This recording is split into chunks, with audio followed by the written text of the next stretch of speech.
எங்களுக்கு ஜேர்னலிசம் சொல்லி கொடுத்தவங்க சில விஷயங்களை சொல்லியிருக்காங்க. ஒரு இடத்துல போராட்டம் நடக்குது அப்படின்னா அந்த இடத்துல போராட்டம் முதல்ல நடக்குதுங்கிறத சொல்லிடு. அதற்கு பிறகு அந்த போராட்டத்துக்கு ஒரு பின்புலம் இருக்கும். யார் அது இயக்குறாங்க, எதனால் அது இயக்கப்படுது அப்படிங்கிறத தெரிஞ்சுக்கிட்டு அதை அடுத்த செய்தியில் கொடு அப்படின்னு சொல்லுவாங்க. அது மாதிரி டெல்லியில் ஒரு ஃபயர் ஏற்பட்டுச்சு அப்படின்னு நான் சொன்னேன்.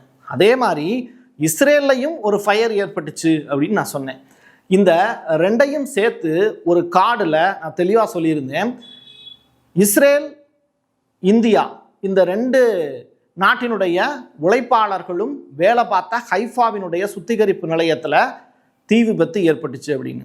இந்தியாவில் இருந்தும் இஸ்ரேலுக்கு வேலை பார்க்குறவங்க போகிறாங்க. அப்போ அந்த செய்தி உண்மை, ரைட். ஆனால் டெல்லியில் ஒரு ஃபயர் விபத்து ஏற்பட்டுச்சு. அது இந்த ஹைஃபா துறைமுகத்தில் நடந்த விஷுவலுக்கும் அதுவும் வேற அப்படிங்கிறதையும் அந்த இடத்துல நான் சொல்லியிருந்தேன். இப்போது டெல்லியில் நடந்ததில் அந்த தீ விபத்து சம்பவம் அது எதனால் நடந்திருக்கு அப்படிங்கிறத இப்போ நமக்கு தகவல் கிடச்சிருக்கு. அந்த ஃபேக்ட் செக் அடிப்படையில் 3.25 மணி நேரம் எரிஞ்ச ஒரு தீ விபத்து.